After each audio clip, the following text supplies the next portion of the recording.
Hey guys, so welcome everyone. So I'm Monifa. So welcome to the new persons and welcome back to our friends here at the UA app channel. Now of course, you know this is the place to be if you want to learn and practice your English. All right? So guess what guys? Today, we are going to be talking all about TV series. Yay! All right, but before I even get started, I want you guys to comment below and tell me what is your favorite English series to watch. All right, let me know. All right, guys, so if this is of importance to you and you want to talk TV series, then you definitely want to stick all the way out until the end for this. All right, and if you are new here, don't forget, I'll give you a second, please remember to subscribe, click that little notification bell. You did it? All right, let's get into it. So let's talk TV series in English. Let's begin. All right, guys. So before even getting into the series, here are a few tips for how you could use these series to help you to improve your English. Okay?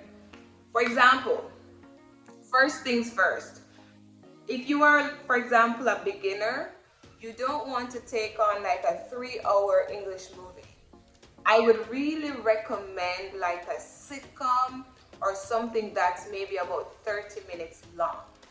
You don't want anything that's too long because you might get demotivated, you might get lost along the way. So really be mindful of the time that the show, lasts for. The next thing I recommend is that you actually research these shows. Please watch something that you are already interested in. Don't go watching something like life science if you don't like science. Makes no sense, right? So watch things that you like, things that are of interest to you. Okay?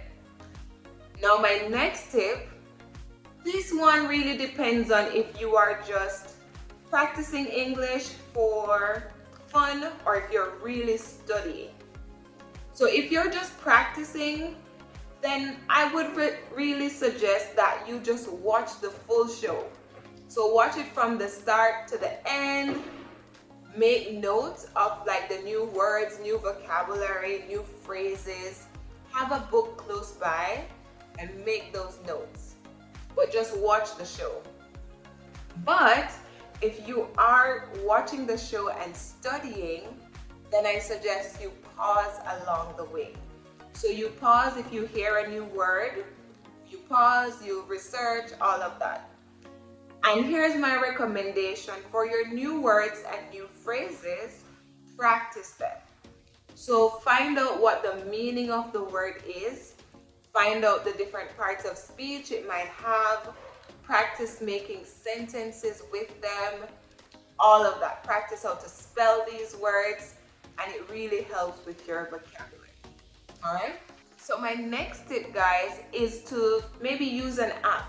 Apps are a great way to learn English, but guess what? Use apps that have things related to TV shows. So for example, the UA app, I really love the fact that it uses like clips and snippets from different TV series to help you to understand English, right? So that could also help. And the next tip, my final tip, is using subtitles.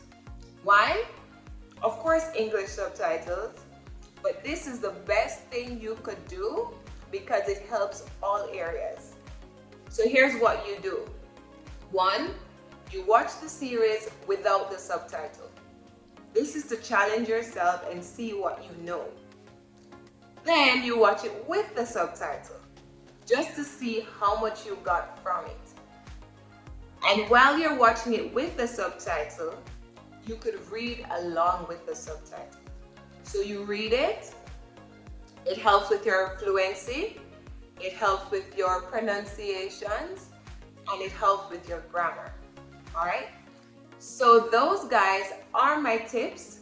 So we are now going to get into 10 series that I recommend that you watch to help you to improve your English. First one I recommend is Friends. I know y'all saw that one coming, and the reason for that is everyone likes Friends. It's a very nice comedy, it's a sitcom, it's funny, it's short, it uses a lot of slang and pop culture and just your everyday conversation with friends. So it's a very good watch, and they also, the talking speeds are different. So this person talks faster than this.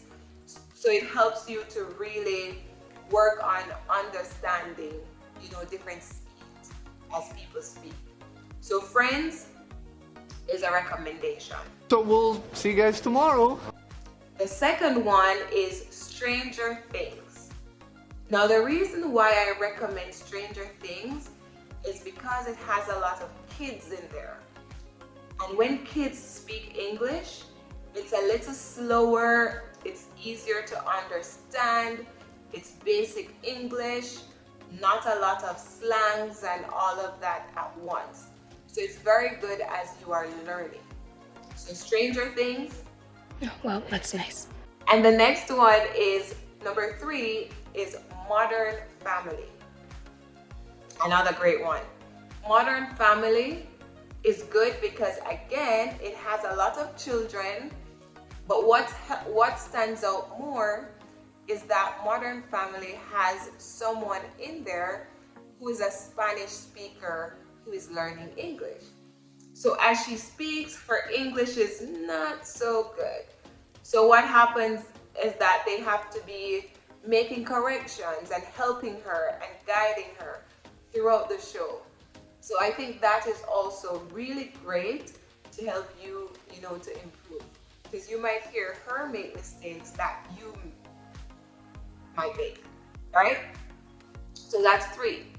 Jay, do you want to come and join your family? Number 4, guys, is one of my favorite series. It has like 18 seasons.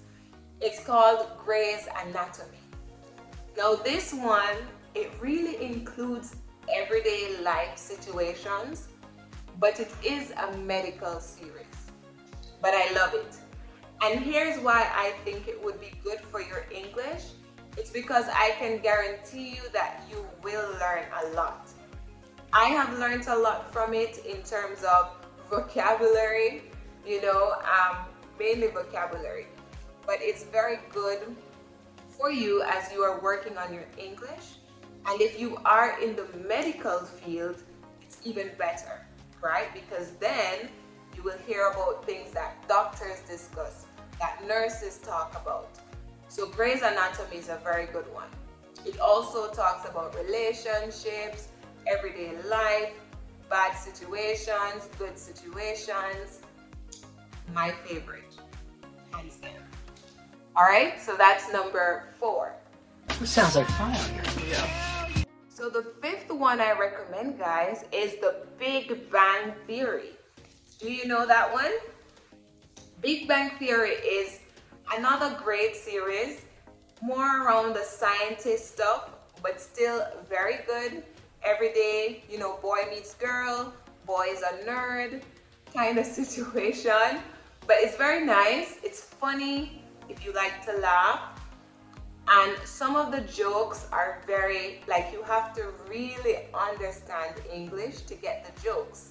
So that's really a good way to practice your comprehension skills. All right? And then to add to it, some of them speak fast, really fast. And again, it's a great way to practice. So I wouldn't necessarily suggest it for a beginner, but it's still great to test yourself. But Big Bang is also another great one. Yeah, that's where I sit. Now, number 6, another one of my favorites is How to Get Away with Murder. Guys, that series will have you glued to your TV for weeks, months, days. You will end up binge watching, right? Binge watching, which you know is when you sit and you just watch 5, 6, 10, the whole series in like a day or two. So How to Get Away with Murder is great. Again, everyday life situations.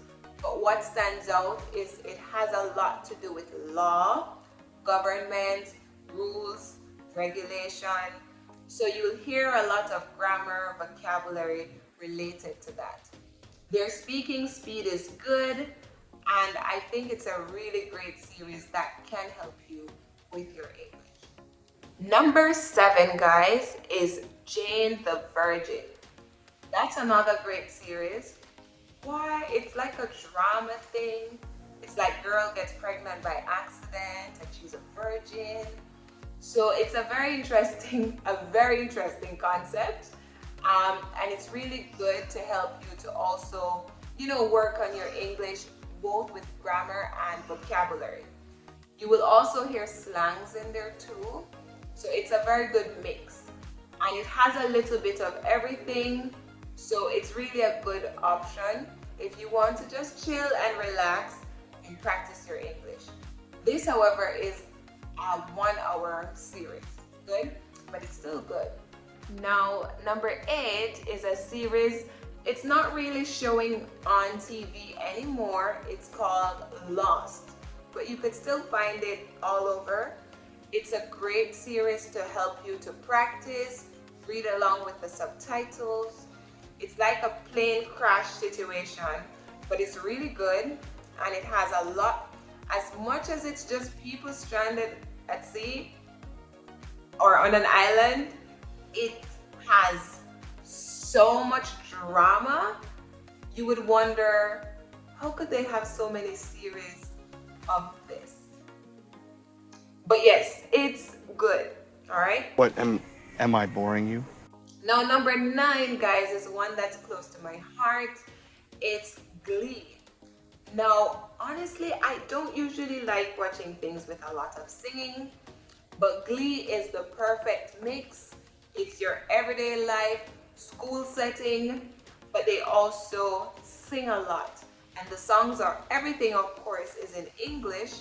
So you're practicing your English, you're listening to music in English, which again helps with fluency. It's great. Like, that one I really recommend because it's a mix of everything. So Glee is a great one. I want to dance. And then last but not least, guys, don't laugh. Maybe you've seen this already, but there's also Game of Thrones. Please do not come for me in the comments, but I personally have not watched all seasons of Game of Thrones. So when you watch it, you will hear language used that you might not be so familiar with, but it's great to know it because it still helps with your English. The mother of dragons. So I am going to give you 5 honorable mentions for other series that you can check out. They are Suits, How I Met Your Mother, How I Met Your Father, Once Upon a Time, and Sherlock. Alright? So guys, you heard so many series today and you got some tips. Let me know if you have seen any of these series before in the comments, and tell me like if you liked it and what you liked about it. And if you're seeing any new series now, let us know in the comments. Help your fellow English learners out. And guys, for the next video, I am going to be looking at having a sales meeting in English. So I really hope you guys will enjoy. We're going to talk about graphs and how to describe it. It's going to be great. So I will see you guys in the next video. Bye now.